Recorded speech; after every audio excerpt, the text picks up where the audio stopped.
head coach of North Georgia, Mike Davenport, players Olivia Singfield, Mariah Wicker.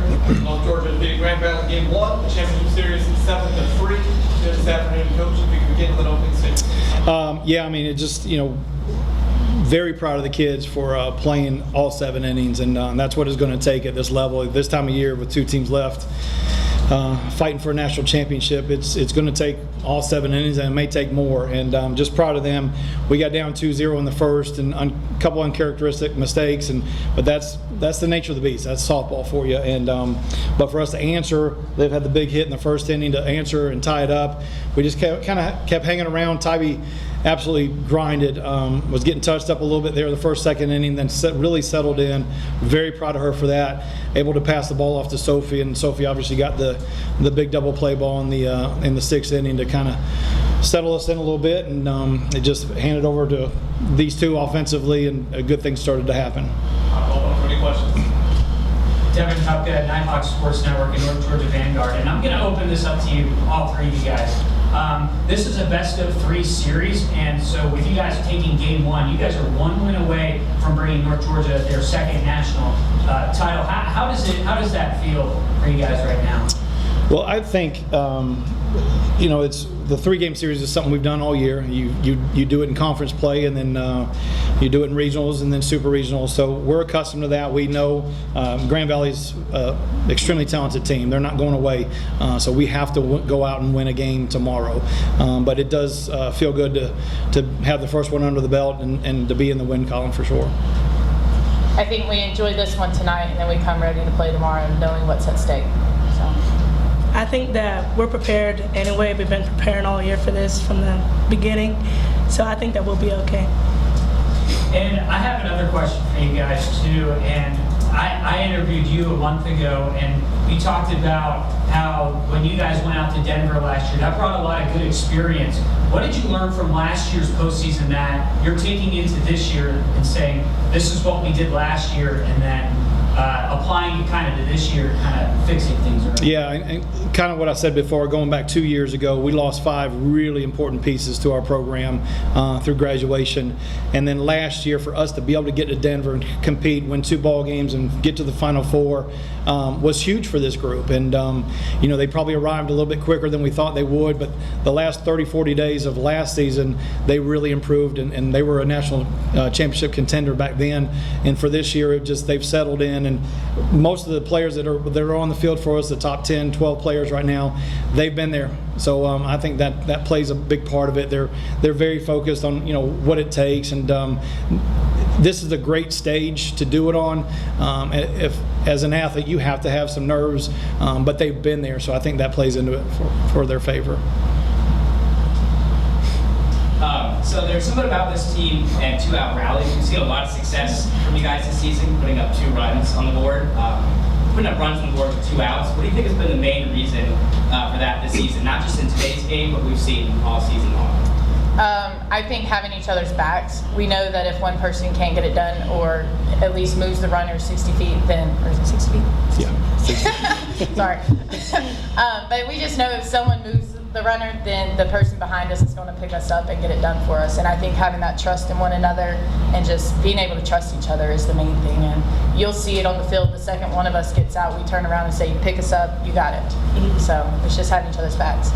It's been like that all year, really, and just seeing Tybee and Sophie work so hard in the circle, we have to have their back as well. Awesome, thanks. Game specifically, Coach Davenport, what made you decide to go from Tybee to Sophie? Well, I think right there in situations like that, a couple of things go through my mind is one, Tybee had given us everything she could, and I didn't want to leave her too long. Sometimes, you can overcoach, but you can also undercoach and leave them out too long. She had done everything that we needed her to do. She kept us right in that ball game. We needed a ground ball, and for us, that's going to Sophie Mooney if we can get it. And talk about a play defensively, Hannah forehand made is just that's senior leadership right there. That was a big play in that ball game.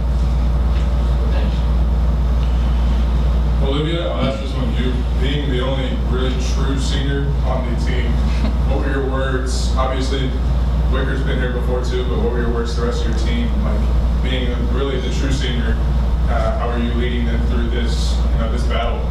I mean, I don't think think it's anything that I'm saying. I think everybody's saying something to each other. I don't think it's one person that's saying we have to do this now, or we'll just make one statement and we build off of it. So if I say something, Wick will pick right up from where I left off and chime in. Like, the whole team's a leader and the whole team steps in.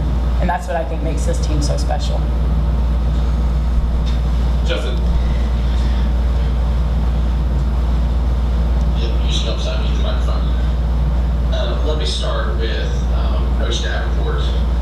In that first inning, one thing I'm just curious of your perspective on in general as much as the game. 2 challenges by Grand Valley, both uphill. That momentum, does that affect the momentum for you guys? Because I know replay is not something that's necessarily an everyday thing. Yeah. Well, yeah, and I was 0 for 2 yesterday early in the ball game as well, and I kind of felt her pain in that situation.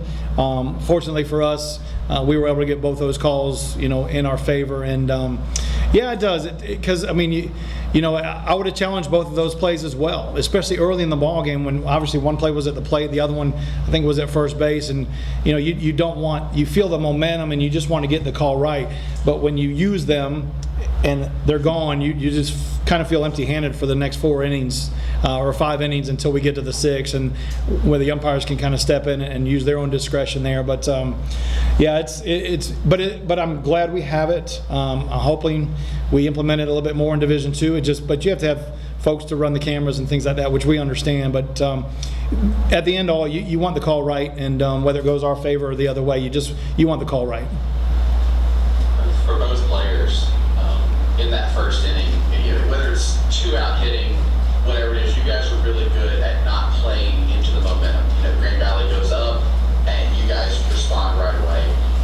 Tell me about, and I like both of your perspectives, if I could, just on how you do that as a team, because it seems like a lot of you can respond in those moments.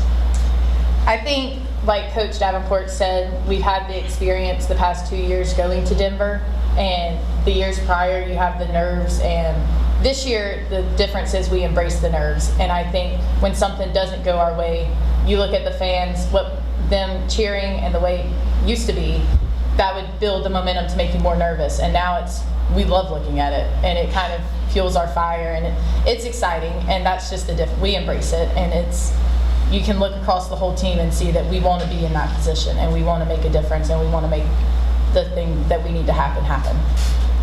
I think that we don't stand back whenever they do put runs up on us. Like Coach always says, win the inning. So I think that we focus on more of the present instead of like thinking ahead in the future, like, oh my gosh, they just scored 2 on us. Like, they're gonna be have too many runs for us to even catch up. But we just need to stay in the present and win the inning. And then last one for me, that 5th inning. What was, for either or both of the players especially, what was going right? What was clicking for you guys? Because something sure seemed like it was clicking in that 5th inning. Well, Tybee actually grabbed us in the circle and said, let's act like we're playing for a national championship. And I think that's where you saw the momentum shift. And for a pitcher to be working as hard as she is to grab her team that way, that was awesome. And I think as a team we said, she's right, what are we doing? And we changed our momentum a little bit.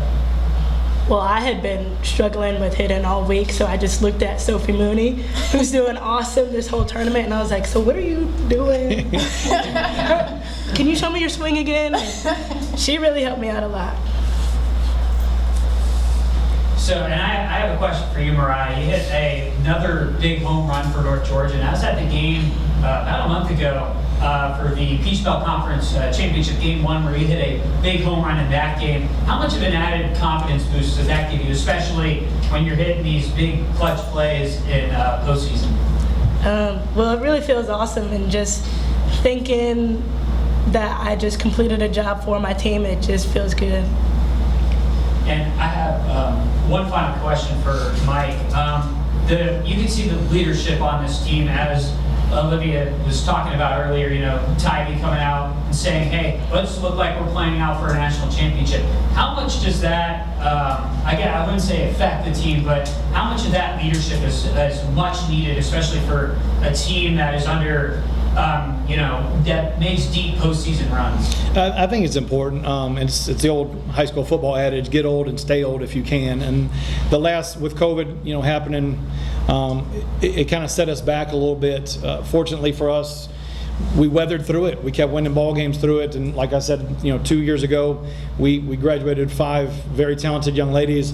Last year, we returned 0 seniors, but they were still our upperclassmen. Liv, being part of that junior class, was very talented, and for us to get that postseason experience. And and like for this year, it's we don't name captains. It's just something I've never really done because I want leadership from everybody, and I think they've embraced that. We get it from everybody, and that's what you need in team sports, because there's going to be days that the pitchers may be struggling a little bit, our catchers got to pick them up. Our bats may be struggling a little bit, our pitchers got to pick us up. But I think we lean on everybody, and that takes the pressure off. When you're leaning on 24 players, that takes the pressure off 1 or 2 captains or whatever it may be, and myself included.